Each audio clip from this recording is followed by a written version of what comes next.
నెలల్లో టీకాలు ఉంటాయని అందరికీ తెలిసిందే. అలాగే నేషనల్ ఇమ్యునైజేషన్ ప్రోగ్రామ్ ద్వారా మన గవర్నమెంట్ ఈ వ్యాక్సిన్స్ని ప్రమోట్ కూడా చేస్తున్నాయి.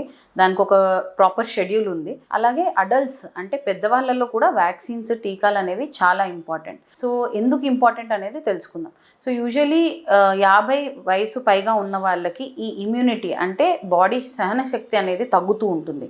అలాగే దాంతోపాటు షుగర్, బీపీ, గుండె జబ్బు, లివర్ జబ్బు లేదా కిడ్నీ డిసీజ్ ఇవి ఉన్న వాళ్ళకి డిసీజెస్ ఉన్న వాళ్ళకి ఇమ్యూనిటీ అనేది ఇంకా తక్కువ ఉంటుంది అండ్ వేరే ఇతర ఇన్ఫెక్షన్స్ వచ్చే ఛాన్స్ ఎక్కువగా ఉంటుంది.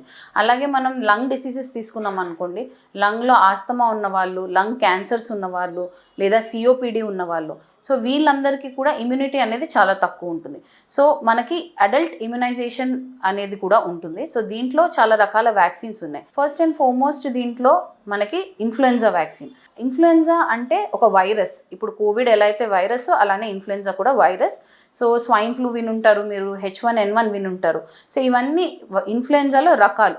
సో దీంట్లో ఏంటంటే ఇన్ఫ్లుయెన్జా, అడల్ట్ ఇన్ఫ్లుయెన్జా వ్యాక్సిన్ అనేది ఎవ్రీ ఇయర్ మన సైంటిస్ట్స్ 4 టైప్స్ ఆఫ్ ఇన్ఫ్లుయెన్జాకి మనకి వ్యాక్సిన్ క్రియేట్ చేసి ఎవ్రీ ఇయర్ కొత్త వ్యాక్సిన్ రిలీజ్ చేస్తారు.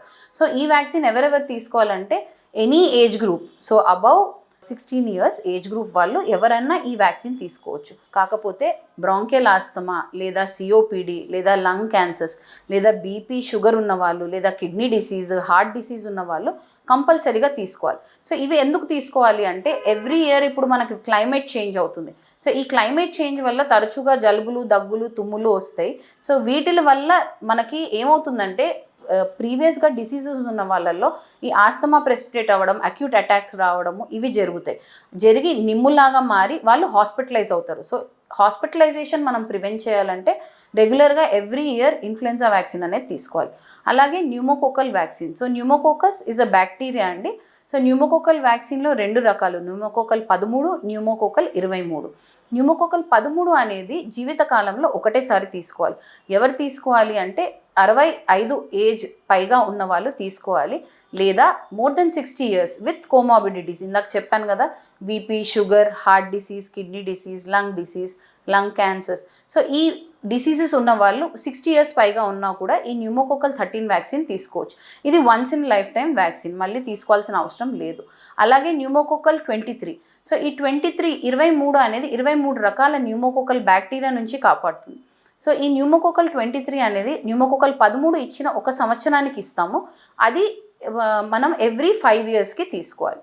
సో ఒకవేళ కోమార్బిడ్ కండిషన్స్ ఉంటే కనుక మనం న్యూమోకోకల్ 13 ఇచ్చిన 2 నెలలకి కూడా ఈ న్యూమోకోకల్ 23 వ్యాక్సిన్ అనేది ఇస్తాం. అలాగే ఇంకొక వ్యాక్సిన్ ఏంటంటే షింగిల్స్ వ్యాక్సిన్. అంటే మనకి హర్పీస్ జాస్టర్ అంటాము, అదొక స్కిన్ ఇన్ఫెక్షన్. సో దానివల్ల కూడా మనకి చాలా ఎఫెక్ట్ అవుతారు, పేషెంట్స్ చాలా సఫర్ అవుతారు. సో దీనికి కూడా అడల్ట్ వ్యాక్సినేషన్ ఉంటుంది. సో ఇది కూడా 2 doses ఉంటుంది, 2 months అపార్ట్. ఇది కూడా తీసుకోవచ్చు.